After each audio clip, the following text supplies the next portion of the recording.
రాములవారి ఆలయ రథానికి నిప్పు పెట్టిన ఘటనపై 24 గంటల్లో కేసును ఛేదించామని అనంతపురం జిల్లా ఎస్పీ జగదీష్ తెలిపారు. ఈశ్వర్ రెడ్డి అనే వ్యక్తి రథానికి నిప్పు పెట్టినట్లు గుర్తించామని చెప్పారు. అనంతపురంలో నిర్వహించిన మీడియా సమావేశంలో కేసు వివరాలను ఆయన వెల్లడించారు. ఈ నెల 23న ఆలయ రథానికి నిప్పు పెట్టారు. గ్రామస్తులు ఫిర్యాదు మేరకు 24 గంటల్లో కేసును ఛేదించాం. ఎర్రి స్వామిరెడ్డి సోదరులు 20 లక్షలు వెచ్చించి 2022లో రథం చేయించారు. దీనికోసం గ్రామస్తుల నుంచి ఎలాంటి విరాళాలు సేకరించలేదు. ఈ విషయంలో అన్నదమ్ముల మధ్య వివాదం నడుస్తోంది. ఈ క్రమంలో జరిగిన గొడవతో రథానికి ఎర్రి స్వామిరెడ్డి కుమారుడు ఈశ్వర్ రెడ్డి నిప్పు పెట్టాడు. అర్ధరాత్రి పెట్రోల్ పోసి నిప్పు పెట్టినట్లు విచారణలో అంగీకరించాడు. అతడు ప్రస్తుతం వైసీపీ కార్యకర్త. అయితే దీనిలో రాజకీయ కోణం లేదు. రథానికి నిప్పు అంశంలో మరెవరైనా ఉన్నారా అనే కోణంలో దర్యాప్తు చేస్తున్నాం.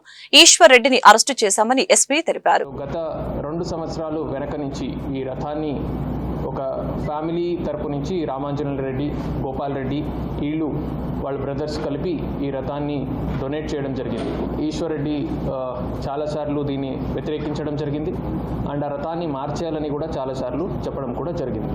అక్యూజ్డ్ ఈశ్వర్ రెడ్డి అతని బైక్లో నుంచి ఫ్యూయల్ అది తీసుకొని రథం పెట్టినటువంటి షెడ్ ఏముంది దాని లాక్ని యాక్సెల్ బ్లేడ్తో అది కట్ చేసి లోపల పెట్రోల్ని దాని మీద వేసి దానికి అగ్గి పెట్టడం జరిగింది.